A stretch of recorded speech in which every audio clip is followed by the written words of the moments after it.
Hey, how you doing? This is Marco Spoon. Quiet storm. I thought you knew it was getting late. We should leave for football practice now. Marco Spoon on the radio. Yeah, dog. All right, so I guess we'll get it going. We really ain't got nothing like we really. freestyle. This is all freestyle, straight about how we feel about this shit. This is what it's gonna be. And if you think of a question, just throw it out there. Man, you know what I thought about just now? Well, like beforehand, when John was like, let's talk about the election, I thought about, I seen a statistic in Atlanta as far as like the black youth vote. And it was like, I want to say like 90% from like 18, no, like from like 20 to like 34 or something like that. And it was like resounding, you know what I'm saying? Being blue. Yeah, that shit crazy. Yeah. But nah, it's a crazy time that we living in. Before we keep going, welcome back to the Dadcast episode 4. We are back another week, big week, lot to talk about that affects all of us. So I'm sure y'all know where we're going with that. Oh, down the truck. On repeat. Hey. Shout out to all of the people that checked us out on YouTube and all of the podcast channels, Spotify, Apple, Google. We appreciate y'all continued support. Everybody that reached out, gave us feedback on the episode, did what y'all was supposed to do and comment on the actual podcast and social media channels. We appreciate you. God gonna bless you. God gonna bless you. Today, as most people are talking about, we just gonna dive straight into post-election coverage. This is CDN, Commercial Dad Network. We about to break all this down. Straight up. Yeah, so it's been a historic week. Of course, not only do we have the orange CHEETO out of office, we have the first Black female vice president, which is huge. Round of applause for Kamala. Yeah, So that's huge, man. That's huge. And so one of the topics that I wanted to kind of dive in, I don't know if y'all saw this when what's his name? Van was crying on crying on CNN. I know you got something to say about it, Ryan. What happened with that, man? Man, my boy had concocted some tears, man, and just let it rain like Lil Wayne. I don't know that. So because we understand the plight of the black man, like, do we forgive him for all that other stuff that he been? No, you can't. In that moment, you gotta let it ride. Yeah. In that moment. But I understood and agreed with him. But then after I, listened, and I was like, wait, you're the one. He's straddled the fence more than anybody I know, bro. I ain't forgot. You almost got me. Those were some good words, though. Yeah, you let them have that little moment, and then that's just that. Because as a black father, you know what that means. And it almost like, are you doing this for TV? Or do you really get like where we coming from? You know what I'm saying? It's hard for me to put it up. That's who I am. That's my nature. So I can't go on CNN and play the card they give me. I got to play the card I know will work for me, what got me here. So that's what it is. Right. Man, Mary J. Blige and Beyonce, two giants in their own right and like two distinctive careers. How do you confuse the two? You know what I'm saying? When Kamala walked out, and come on, dog, like simple stuff like that let you know maybe you ain't a part of this village. The jig is flying, dog. Yeah, undercover brother. so okay, that age for me. You mean to tell me that you are not white? Somebody get this jiggable away from me. Nigga, please. That's all I can think about when he did that, bro. That's hilarious. Shit. So let's role play it a little bit. Your son is understanding, like he can understand everything that you're about to tell him. The election happens. You see a black woman become vice president. You see a person who has been pretty much terrorizing America for the past 4 years get booted out of office. What do you say to your son?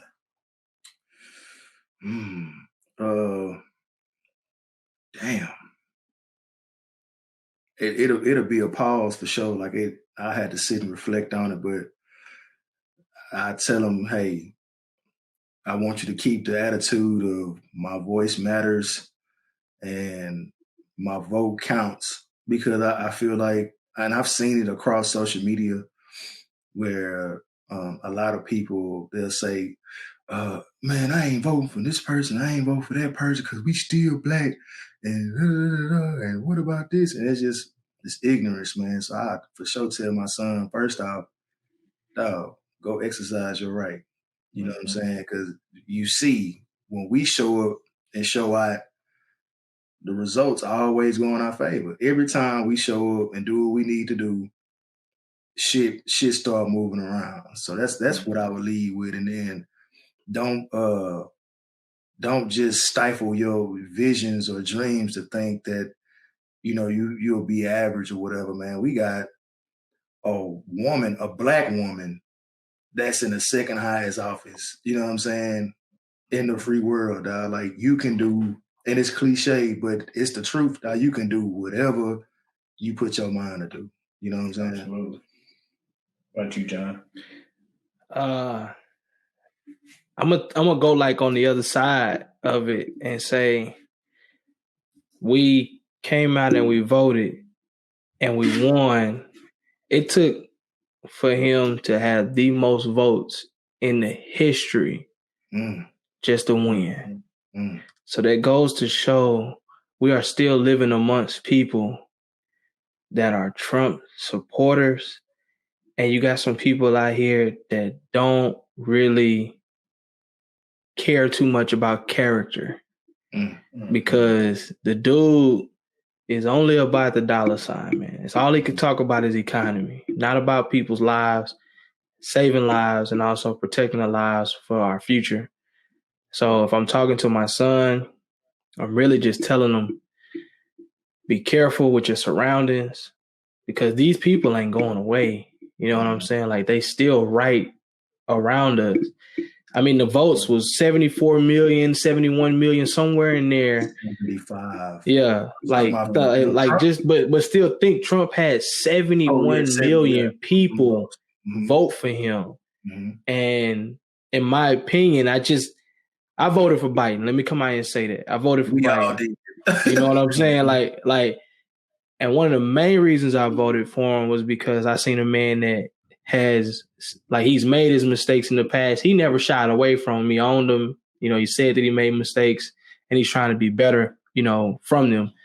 Whereas Trump will never denounce his mistakes at all. He'll never take ownership of the negative that he's done.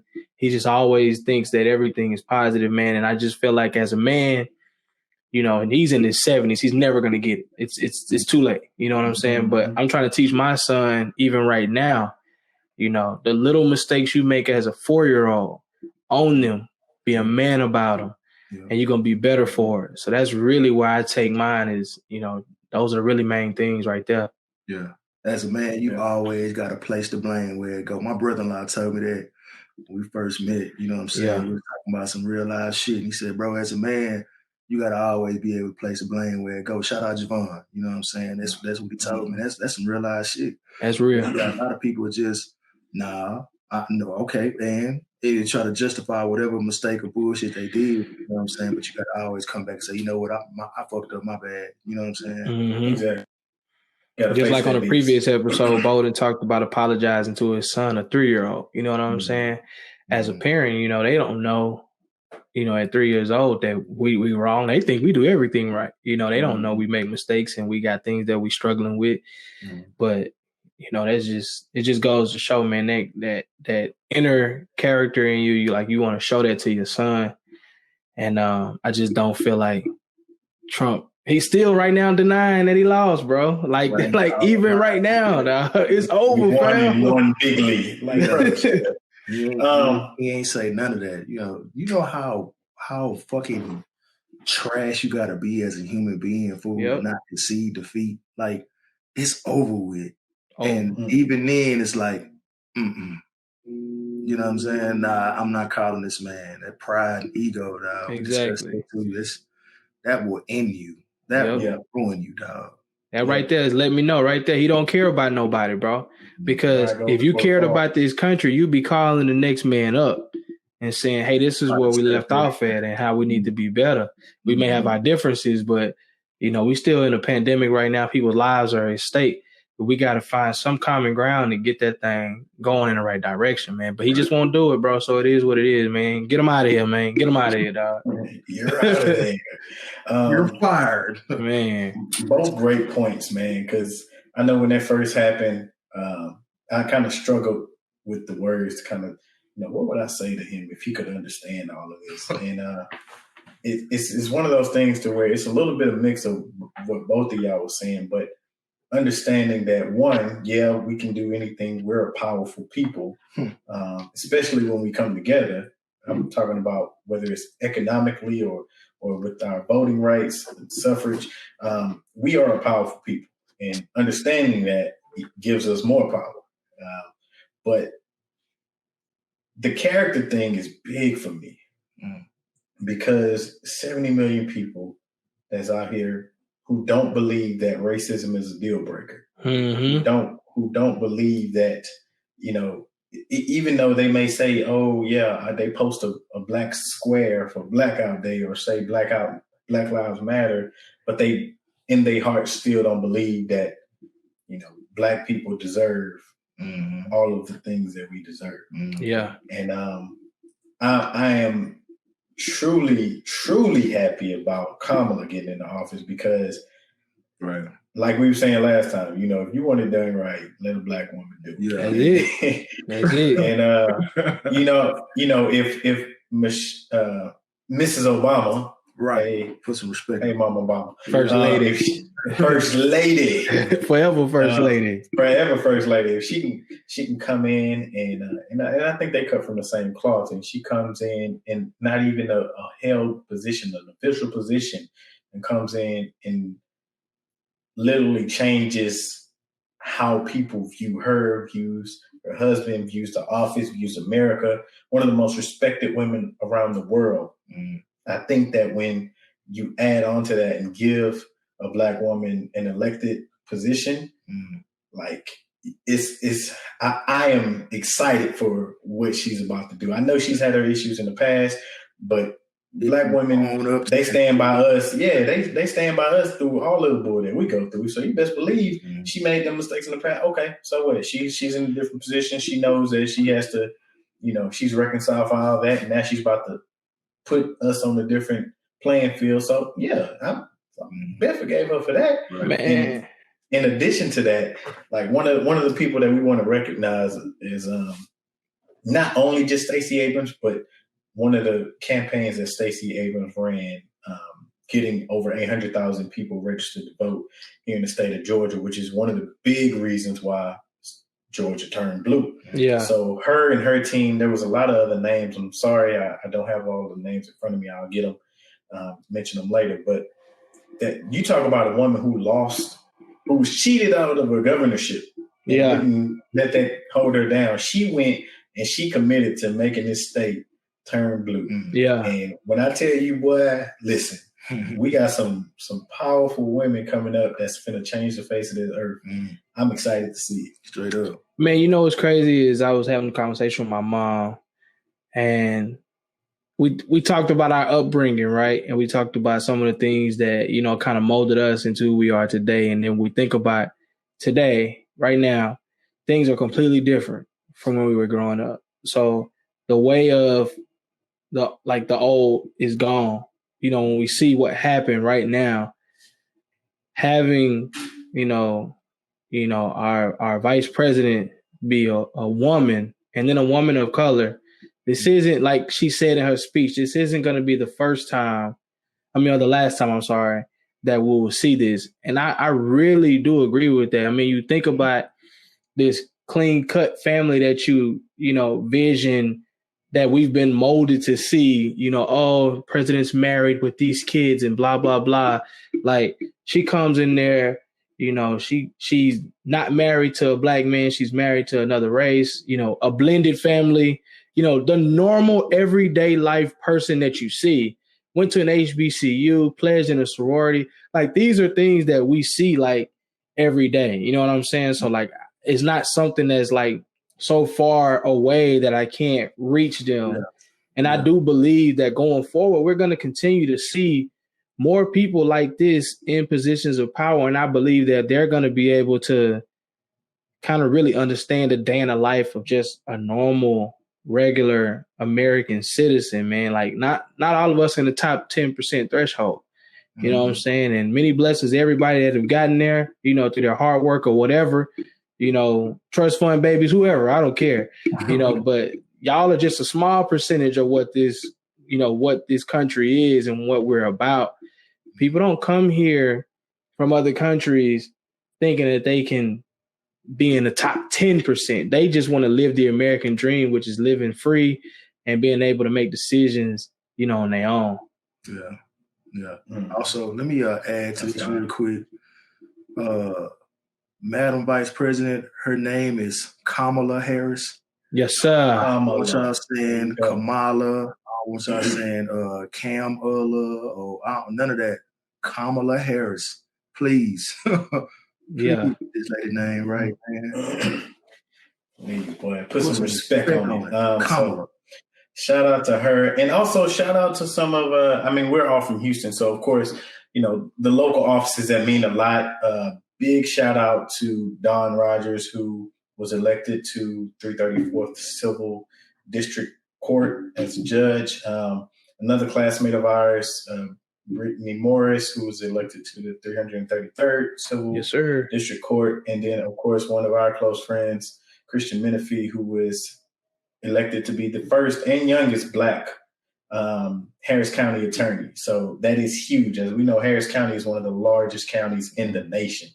And this is pivotal. And so I know it's important for us because he's in our circle, for our sons to see something like that happen and, to have access to that's super duper important. So shout out to the local offices, all of those who are breaking boundaries. We really appreciate it. Just hearing that, man, gave me chills, bro, because, we've been knowing Menifee. Right. He's been living in the same neighborhood as us. We went to middle school, high school, and college together. And he's always been that guy to have that big of a dream to dream. Like, I could be that guy. And it take a lot for somebody to say, I could be that guy, man. And he went on that trail, just a little over a year ago, campaigning and being out there, man. And, I never had a chance to get out there myself and support him, but I've always supported him, from afar. And also, posting on social media and just doing other things, man. So I'm super proud of you, Christian, man. Congrats once again. Dawn also, I've watched her, have her business in her home, being a lawyer for years. And very, very smart woman. She is gravitating, like, as she speaks, like when she talks, like, people are drawn to her. And I just know she's going to do great things in 334. And congrats to you two. And we'll be looking forward to your success in many years to come. Mm-hmm. Mm-hmm. So if I know, and a lot of young Black dads want to hear this, based on our beliefs of where we think the world is trending, right? So 20 years, our sons are grown, and they come to us and asking us about how do they get involved with elections and the voting process, and they want your advice. What type of advice would you give to them? Research, man. I can speak. I guess I can speak for a lot of people, man. I'm not like super well versed in politics like that. obviously, be more involved, especially now because y'all follow me. It's all gonna tie back in together. But I didn't vote in the last election, and it wasn't like no particular reason why. My thing was I figured that us as a country would get it right. Like we see that Trump is a joke, and ultimately people will make the right decision. You know what I'm saying? And then clearly that didn't happen. That's another discussion for another day. But to just do your research. You know what I'm saying? If you want to get involved, it starts with, looking up the people that you're interested in, whatever interests you hold, do the research to see who holds those same interests. You know what I'm saying? And then just keep digging deep, man. And when the time to show up at these midterms or these local elections or, mayors and governors or whatever office, shit, go participate. You know what I'm saying? You got to start somewhere. And I know I can speak for myself. I definitely haven't been like I said, well versed in what's going on and who doing what. But after this election, man, I'm definitely like on all levels, like, local, all the way up to the national level, vote for president. So that's what I would say, man. Do your research, get involved.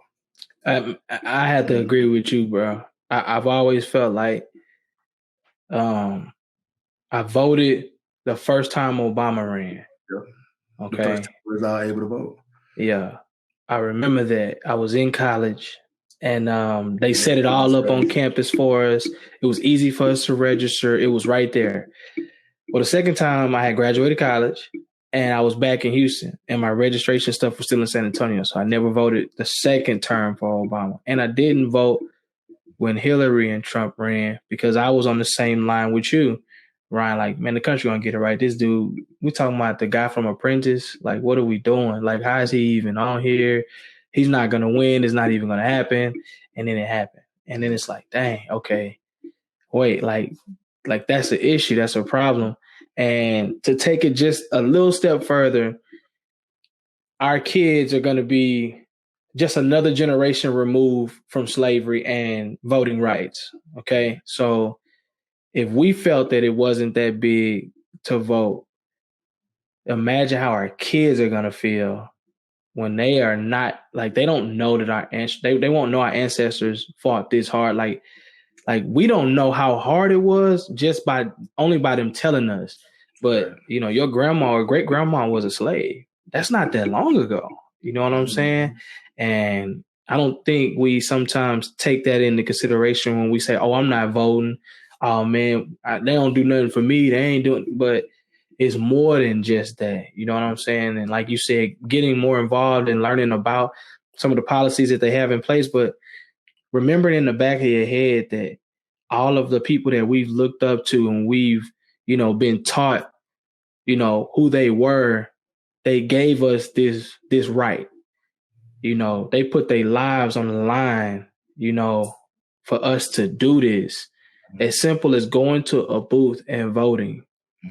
And we complain about things that are not in place for us, but we don't go out and vote. Yeah. So I feel like if you're out here still complaining and you didn't vote, I don't want to hear what you got to say. Get up and do your part. And then we can go from there, man. Cool beans. Yeah, it's definitely been a crazy week. I know that it had us on edge. I feel like we thought the country was gonna get it right in 2016. And when everybody got elected, he was like, "Yo, whoa, fuck! I dropped the ball." It was almost like the closet racers was like, "We here, baby. We in it, baby." Yeah. I'm here to stay. You know what I'm saying? We in it, baby. But even if 4 years later, dog, to still get that many votes, like the person that you'll probably go see tomorrow, it's a good chance they voted for this man. Yep. Exactly. That's scary, bro. Yeah.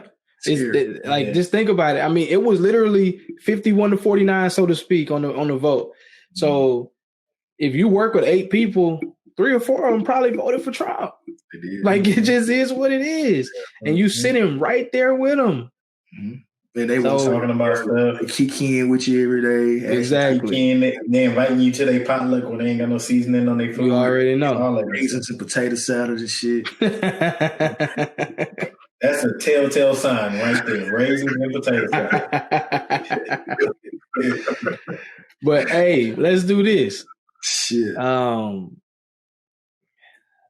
I feel I'm veering off, but I'm still talking about presidential stuff. I feel that Joe Biden will do a good job, but I also fear his age. I'm just being honest.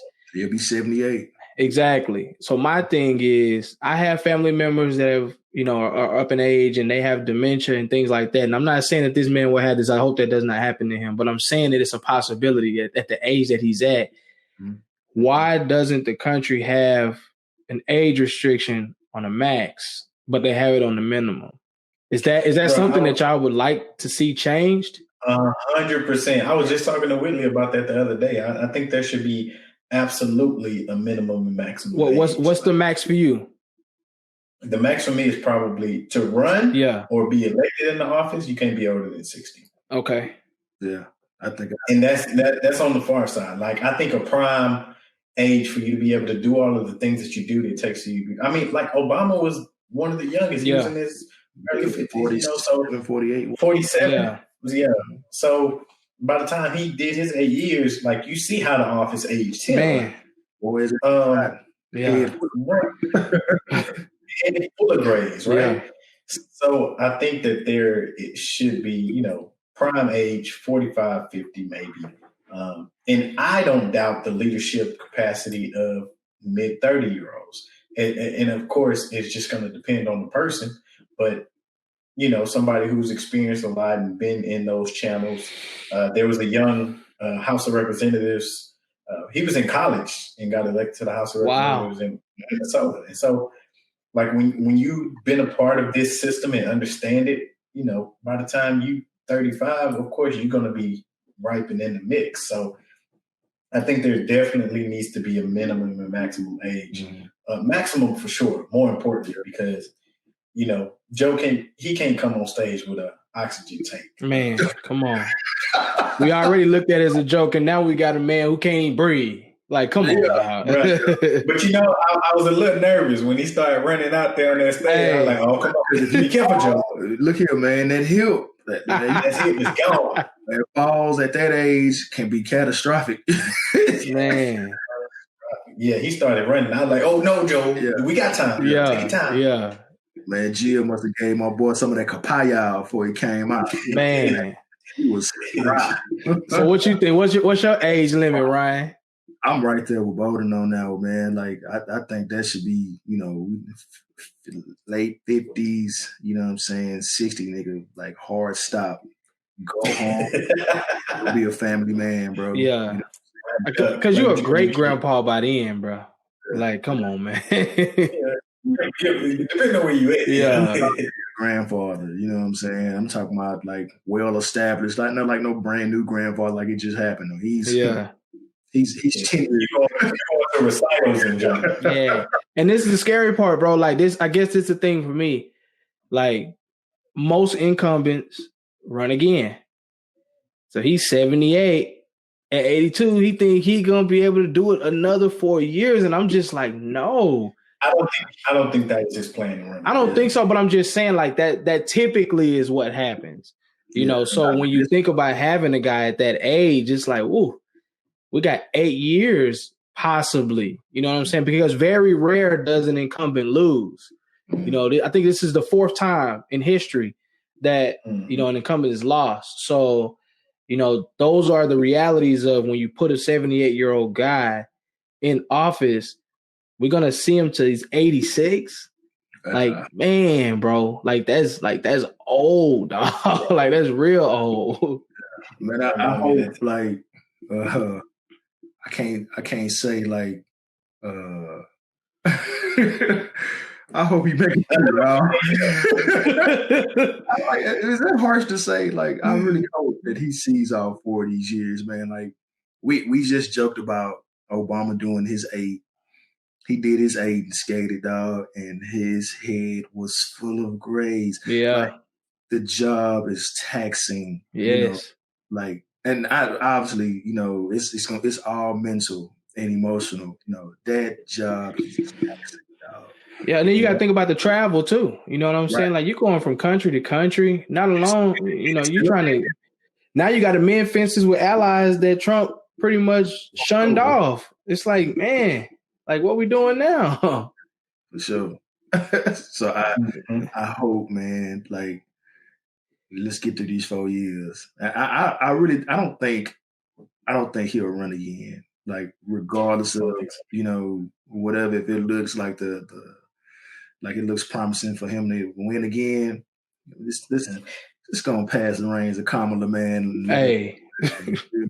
In addition to that, man, Kamala will probably run, and then you have so many, solid Democrats waiting in the wings. Yeah.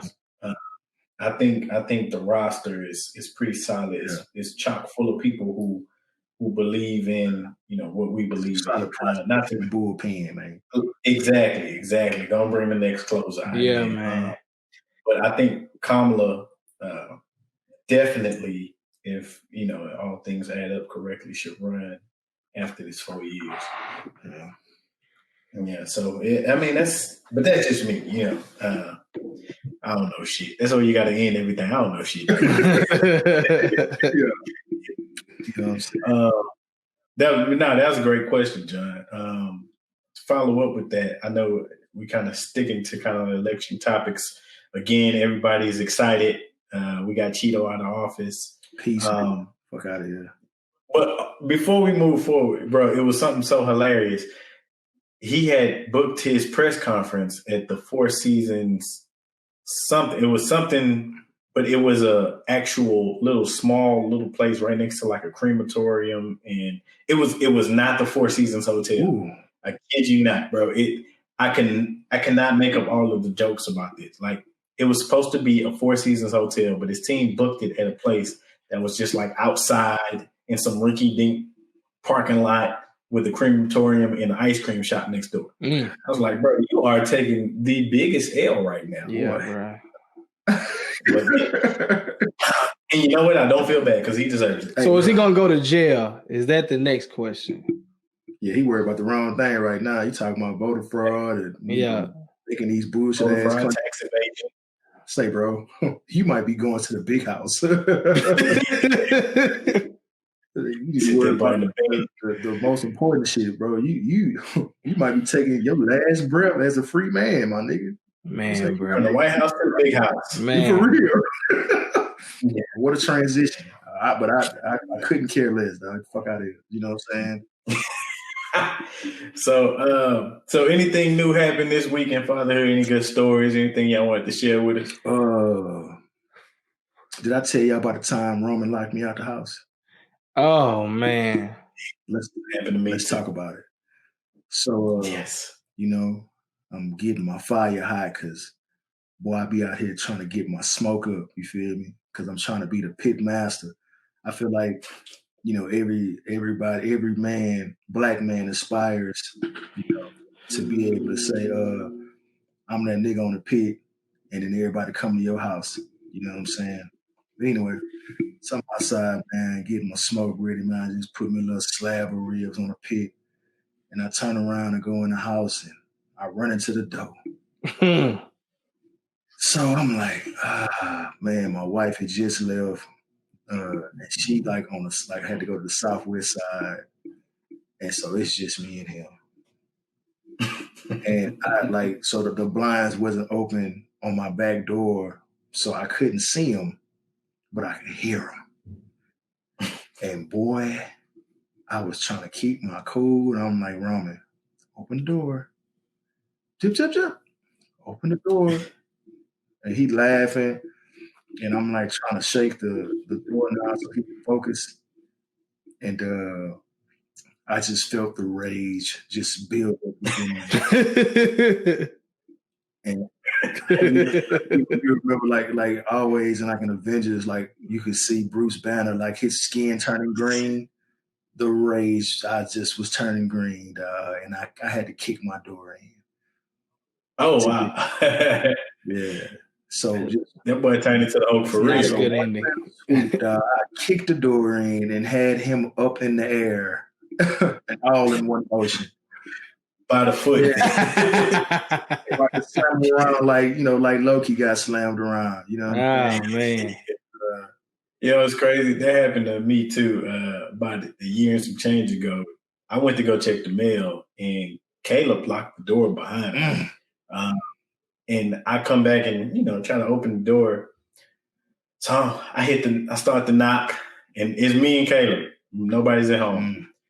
And this little Negro said, "Who is it?" You know what? Open the door, Caleb. Open the door. Daddy, is that you? He looking right at me through the little block. Daddy, is that you? Open the door, son. Man. So I'm sitting there. I'm like beating at the door. Finally, after I'm like, I'm not gonna just be hollering. All these people gonna be looking at me. The neighborhood gonna be looking at me. I'm hollering like, "Open the door, Caleb!" And then finally, after like 15 seconds of silence, with no noise or nothing, I heard a click, and he just opened the door and ran off. I was like, "Boy, you finna get." Oh, brother. I turned into Macho Man. Oh, brother. I smell a whooping. Yeah, bro. You kids are assholes. Hey, flat out, dog. I would say it loud and proud. My son is a jackass, dog. Just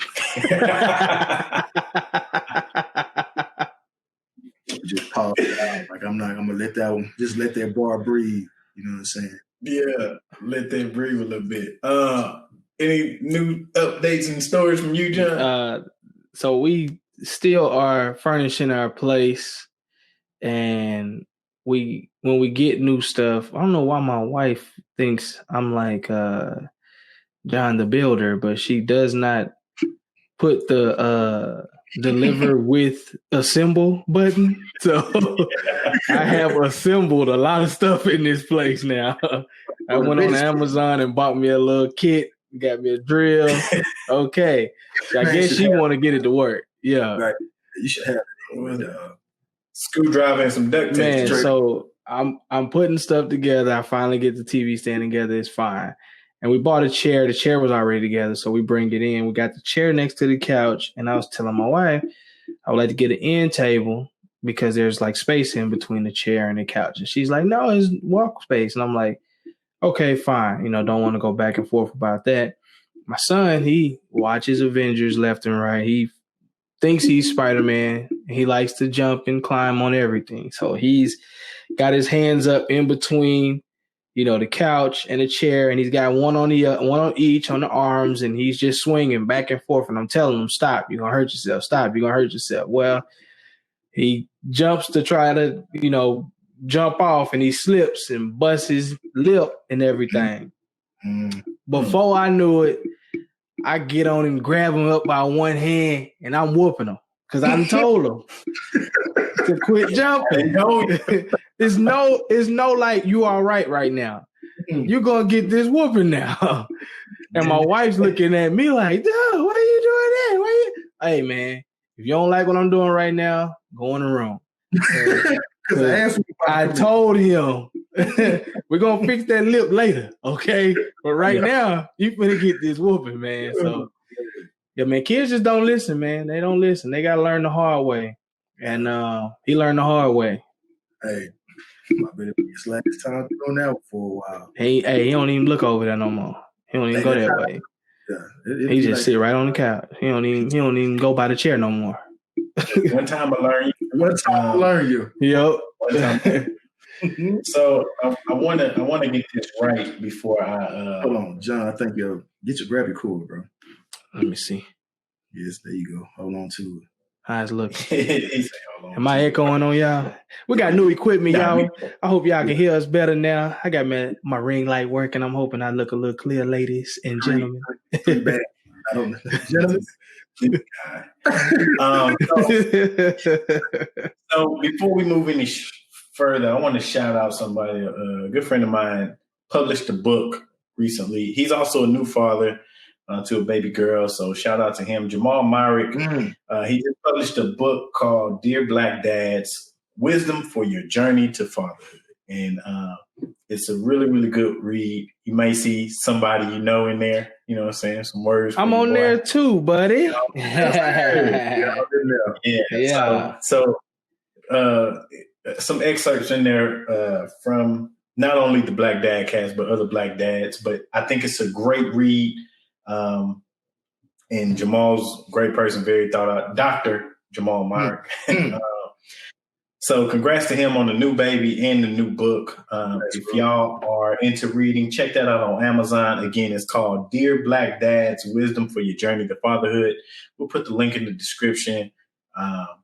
And so we'll get that squared away if y'all are interested in going to support a Black author.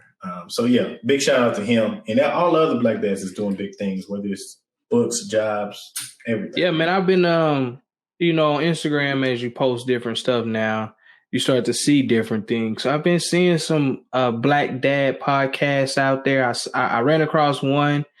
It looked like they're about to do a premiere on girl dads. I think it's 3 or 4 gentlemen that have daughters. And I think that's pretty cool, man. So just all you fathers out there, man, that's trying to get y'all story told, man. I really looking forward to hearing what y'all got to say, man. And yeah, we doing it our way, y'all do it y'all way, man. And it's no right way, no wrong way, but it's just cool to hear different perspectives. I get text messages from homies and stuff that listen to us, and they really just enjoy content, from somebody that's like them. I think that's the hard thing. Like listening to somebody else that made millions of dollars, their lifestyle ain't our lifestyle. Like they got a maid, you know what I'm saying? They probably got a chef cooking for them. We begging our wife for a meal, so it is what it is. Give me something. Sandwich over. So, one of the things I was thinking about this week is we all have, sons in that 2 to 4 range. Tantrums. Woo. So talk about it. I know we want to get to that point, but like I had to stop myself because Caleb is in that age to where he's throwing them tantrums like baseballs, bro. He is pitching them. And a lot of times I have to catch myself because thinking back, and John knows this, like I used to have a terrible temper back when I was younger. So how do you approach it with your son, even if you see that he has a lot of similarities than what you had before? Let me take this one, Ryan. So I tried to tell y'all that 3s are worse than 2s.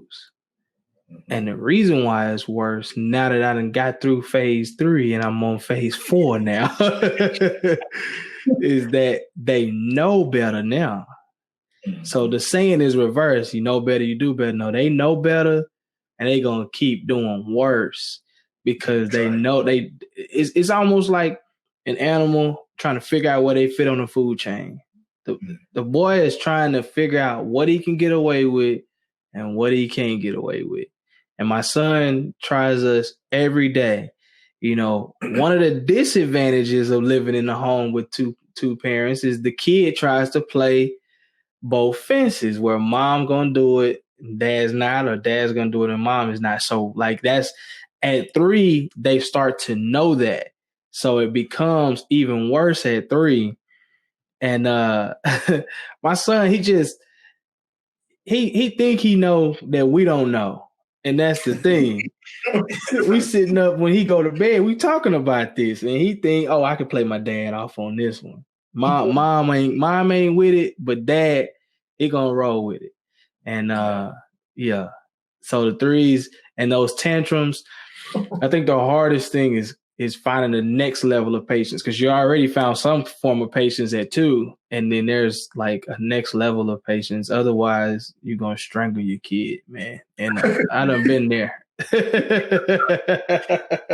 finna hit that boy with the Bart Simpson in this thing. I done had him on the wall a couple of times, man. Yeah. It's a case by case. I'm learning on the fly, man, and some days it's like we roll with it. Other days, you asking for some smoke, sir. Just deliver said smoke. You know what I'm saying? Yeah. So it's hard, man. Like because I'm the same. Like when I was growing up, man, my temper was terrible, man. My mama can attest to that. And so I see it in my son. It's like, boy, you got some explosives in you. You know what I'm saying? And it's hard, dog. Like trying to balance like being understanding or what you're going through. Cause sometimes it's like, my boy be hungry. I get it, dog. We gonna feed you. You ain't gonna die. You know what I'm saying? It ain't here fast enough. So now I'm about to fall out. Mm-hmm. And so it's case by case. Some days, man, you rolling with it and it's all good. Like, all right, bro, like I understand your plight. You know what I'm saying? And then other days, like, bro, I gotta get with you. And it's not like I'm not advocating, you know what I'm saying, to be whooping your kid's ass. I ain't with that at all. But we ain't perfect when we learn it, you know what I'm saying? So it's you definitely have to tap into like that next level of patience because boy, these kids will do it, you know what I'm saying? So we talked about, whooping that. I mean, I think we all big proponents of giving whoopings because we came from whoopings and we give out whoopings. But what are some other ways that y'all discipline your child? Because like I know my son is stubborn, so I know when a whooping is gonna work and when it's not gonna work. So like, what are some other ways that you discipline? The crazy part is my son could take a whooping like a man. Mm-hmm. He take it and he roll with it, bro, and that's it. And it's sad to say, bro. And we pulled the white card. That standing in the corner. He do not like that, bro. Like we make him put his nose in the corner.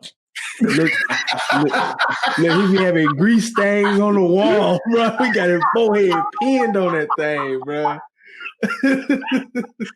Hey, but why you playing though? That time out. He don't like it, bro. At all, dog. He don't like it. Dog. But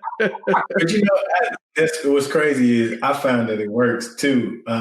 So Caleb, he'll get mad because he want to watch TV or tablet or something. So the TV is up on the wall, tilted down. I put his little chair facing me underneath the TV so he can hear the TV on, but he just got to sit there. He can't do nothing with it. And he do not like that. Boy, straight up and fly right immediately. You got to find whatever work that they don't like, that they absolutely hate. And that's the one. Like, all right, you're going to get in that corner. He'd be like, no, not the corner. It's coming. Right. It's coming now. Corner worse than the belt, man. It is over here. My son is 2, man. So he don't have he don't really know, you know what I'm saying? Not all the time when he acting out. So I just gather him up. And if I sit him down and hit him with that stern, don't move, then he'll lock in. You know what I'm saying? Like, all right, I'm going to just sit here for a little while. I'll be back in my bullshit in about 10, 15 minutes, but I'll chill out for right now. You know what I'm saying? I'll be good. But when you leave, I'll be straight up. Yeah. So that's an interesting topic. And I think we can go on for days about like, discipline and understanding how little kids get tantrum, how it evolves over time. I want to know, to all our listeners out there, make sure y'all comment. I want to know, I want to hear from them girl dads. Tap in to us, let us know. It's a different approach, I'm sure. One that I am not sure that I'm ready for. So man, yeah, I'm 2 and 3. Man, my homeboy he came in town. My boy Derek, him and his wife, they got a little girl. Her name is Alex. She about to be 3 in February, man. And you can just shout out to the February babies. You know what I'm saying? We hold it. And I could just I know how Derek is, you know what I'm saying? Me and him, that's been my dog since forever. And just to see how he interacts with Alex, bro, it should be funny because, she'll, get in her act and then he'll, give her that stern talk or two, but then come right back over there and pick her up. Like,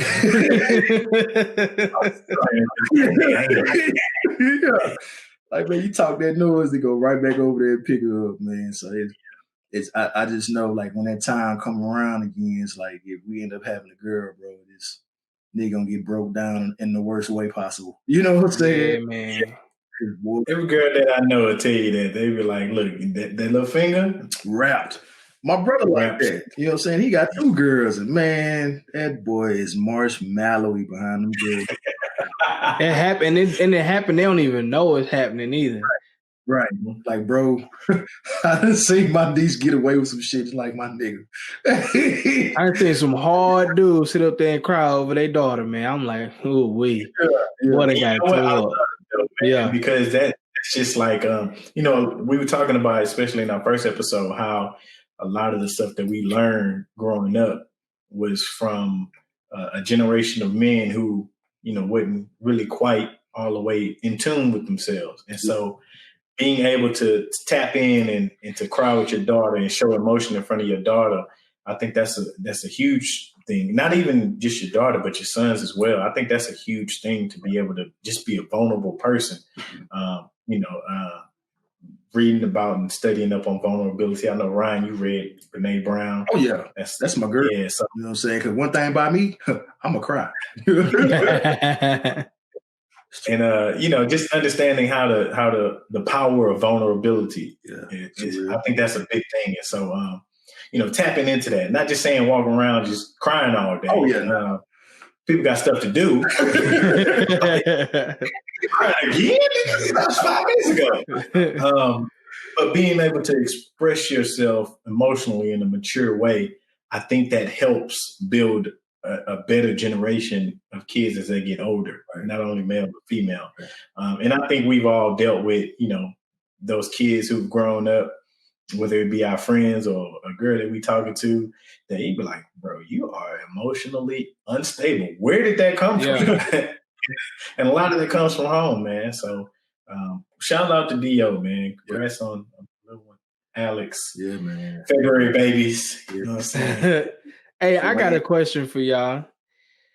So, how do I word it? I want to word it the right way. You raise your kids, you know, a certain way, right? And 9 times out of 10, the tendencies of their adulthood is based on what you taught them. And then the other portion is trial and error. Is it wrong to have an expectation of your child when they become an adult to be a certain way? Yeah. Yeah, I think so. Okay. And especially.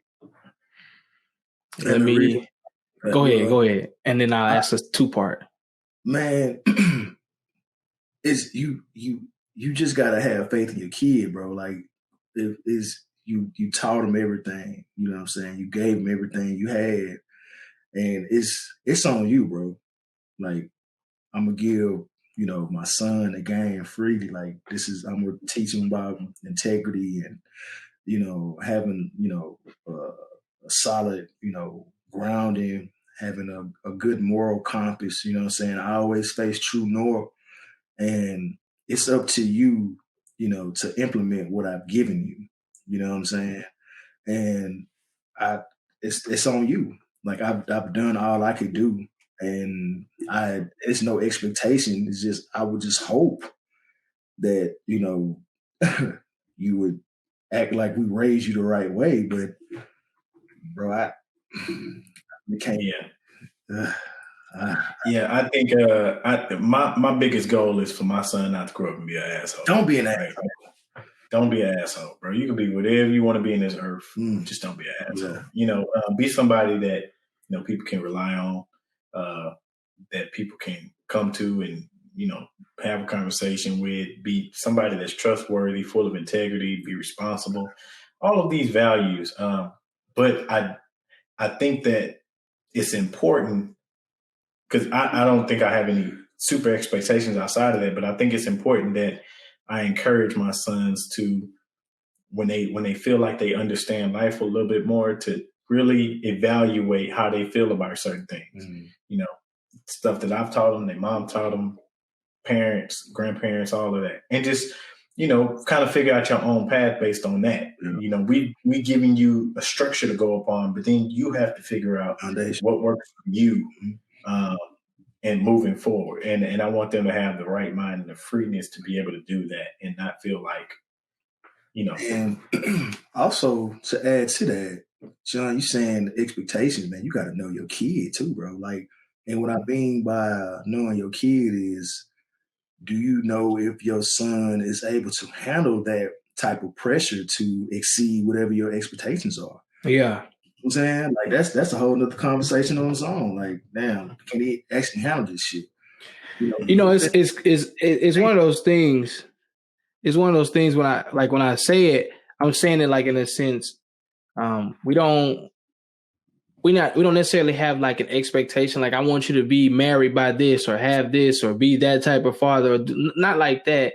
Oh, okay. But we have one of those things where we look at it and we say, okay, I'm disappointed if they did this as an adult. Like, for example, to kind of bring it home, I was a young man. I had an attitude, but I was very respectful in the same manner.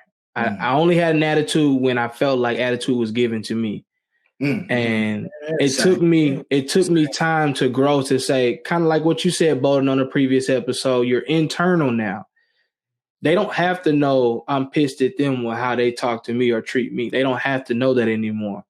And then another thing with me, as I matured, I just have always felt like if you do the right thing, good things will come to you.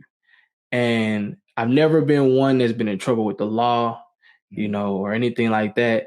So I would feel like if my son got himself in a situation where he faces like jail time or something crazy like that, we do feel like disappointed because there is an expectation of him not to do unlawful things. So it's like you don't have an expectation, but you do have an expectation. And when some of those things like go awry, you kind of be like, that's not how I raised you. That's not what I taught you. You know what I mean? I guess that's what I was really trying to say when I was really asking the question, because there's an underlying expectation you have of your kids.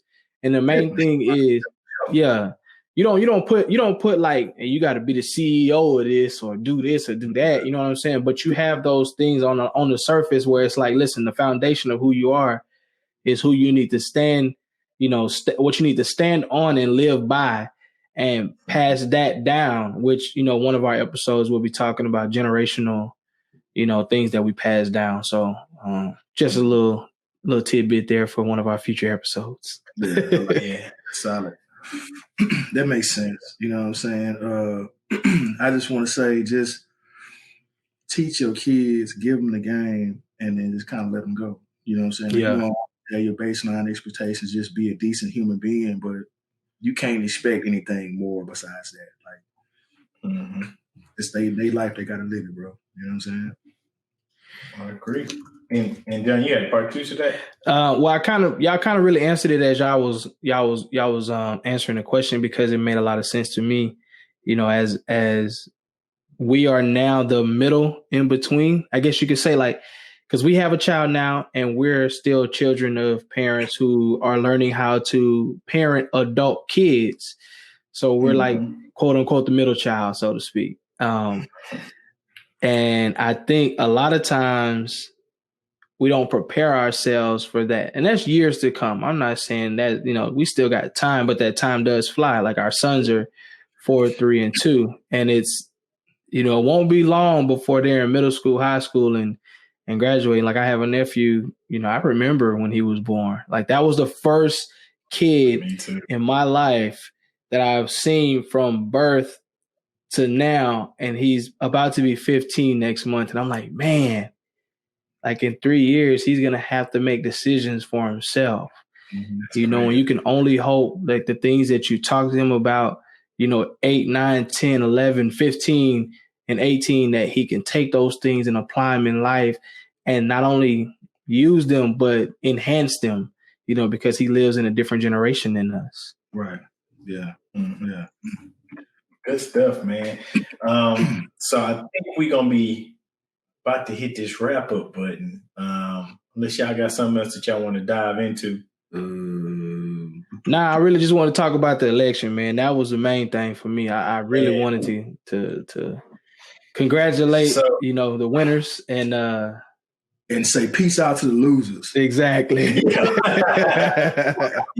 So let's not forget, man, if you listening from Georgia, remember we do have the Senate runoff elections that's coming up in January. Please make sure you register to vote. This is crucial. There's no point in having a president that's going to advocate if we don't have a Congress that's not going to advocate for us as well. Mm-hmm. And so we have a couple of candidates on the ballot that we want to endorse. John Ossoff, Ralph Warnock. Make sure that we get that over the top, because then if we can get those two into the Senate, then Mitch McConnell is out of there as Senate Majority Leader, and that's big. So Georgia, if you're listening, or if you know somebody that's in Georgia, make sure that they register for the runoff election, or they register to vote before the runoff election, because that's vital. Mm-hmm. So we're going to get ready to wrap it up. But before we go, got to leave with some good stuff. So we're going to continue to do this. Some dad advice for the week, right? So leave your final words. Let the dads know, hey, it's almost like horoscopes almost, but it's just black dadism. your moon will be shining brightly on Thursday. Now, let's go. Dad advice for the week, man. What y'all got for us? Man, I'll say this, bro.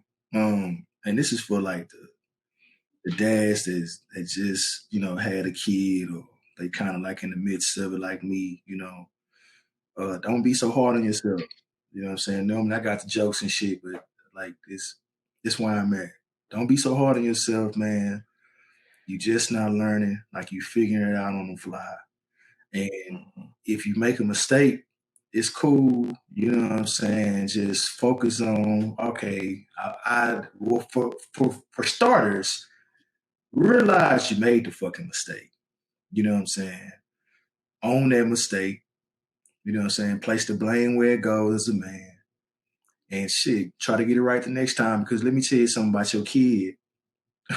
They gonna forget about it. You know what I'm saying? Like, they gonna come right back to you. They aimed out. Like, they not gonna hate you. You know what I'm saying? If you made a mistake or you fucked up or something went awry, like, you dust yourself off, try it again. So the new fathers, the ones that's in the thick of it, feel like they're a terrible parent, and they can't figure it out. Don't be so fucking hard on yourself, man. You learn it on the fly. Just, you just you cipher out, you know what I'm saying, that you the good and the bad. Like, all right, I can take this and use it. I can take this shit. I can't use that. I'll get rid of that. You know what I'm saying? So that's what I got. Yeah, man.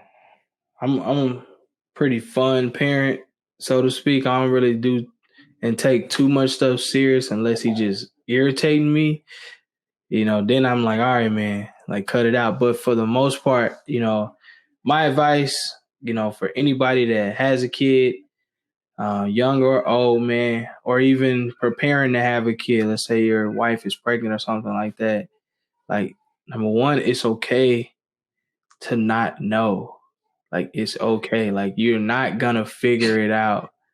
Like things will happen. You're going to make mistakes. And it's okay to not know. Like, that's the first thing. The second thing for me is your life is not over. Your life is not over. And what I mean by that is, man, you have to take some time for yourself. Whatever it is, whatever hobby you have, if you like to go to the gym and work out, take your shit off. Go to the gym. It's okay to say, I'm going to the gym. If you like to go play golf, go hit some balls. You know what I'm saying? Just go, bro. Coach Bradshaw, like, go play golf. Yes, bro. You got to take some time away from these kids, because they will stress you out, man. They really will, bro. That's a bet. You can't always hear it. Yeah. I always laugh at what Bernie Mac said. Kid gonna kill me. They ain't gonna kill me. I'm gonna kill them. I always laugh at that. Yeah. Fucking legend. R.I.P. Birdie. But my dad advice for the week is young or old, they hear you. And I tell the story. Last week, I was getting ready to take Caleb to school, and he had on his fire chief outfit, and I was trying to coach him up, get him ready. Like, Caleb, what are you? He was like, Caleb. Okay, no, Caleb, what are you dressed as? I got shoes. Like, he was off on a tangent. Yeah. Take 3. I was like, Caleb, you got to say you. I kept saying it. You're a fire chief. You're a fire chief. Caleb, what are you? I'm tired. I was like, oh, okay. Anyway. So we get to school, right? This is all before school. We get to school. He runs up to the door, we knock on the daycare door. They open the door. First thing he says, I'm fire chief. It's like, played you all the way there. Almost to say, like, we talking about practice, not a game. Like, exactly. So, and that goes to show, man, these kids hear you, man. So don't stress yourself. Just know that when they get out there, and if you taught them, they're going to represent right. The kids hear you. And that's my dad advice for the week. Anything else we have lingering, fellas, we want to take care of? Any loose ends? Rate. Yes, please. Hit us up. On the YouTube, on the Instagrams, the socials. Need y'all to do that. We trying to perfect this thing, man. We all got headphones and new mics. We've been listening to y'all feedback. And as always, keep rocking with us. You know what I'm saying? The Black Dad Cast, okay? The Black Dad Cast, not the Black Dad Podcast, not Black Dad's Cast and all that. The Black Dad Cast, okay? There you go. You can find us on YouTube, on Apple Podcasts, Spotify, Google Play. Just search the Black Dad Cast. Hit the subscribe button. You'll get that notification when the new episode drops. And go ahead and give it a listen. Let us know what you think. And also, if you guys have a topic out there that you would like to hear our opinion on, that we would like to share out in the world, then let us know, man. We are sometimes we freelance and sometimes we got some topics. Tonight was a freelance because of the election, and we really wanted to talk about that in the beginning. And I think it'll be good to hear what you guys would like to talk about, and then we give our opinion on it as well. So. For sure, man. Thank you to all the people that are reposting our stuff on social media. We really, really do appreciate you guys. Really? In the 4th episode, we're in the beginning stages of this, and we're continuously trying to get better. We're trying to fix our sound, which we got new mics, headsets now. Our visuals, we're trying to look, better, and we're just trying to, now you see what you get right here with me. Bad, you know what I'm saying? All right, and that's a wrap for episode 4. We appreciate y'all. We'll holler at y'all next time. Peace.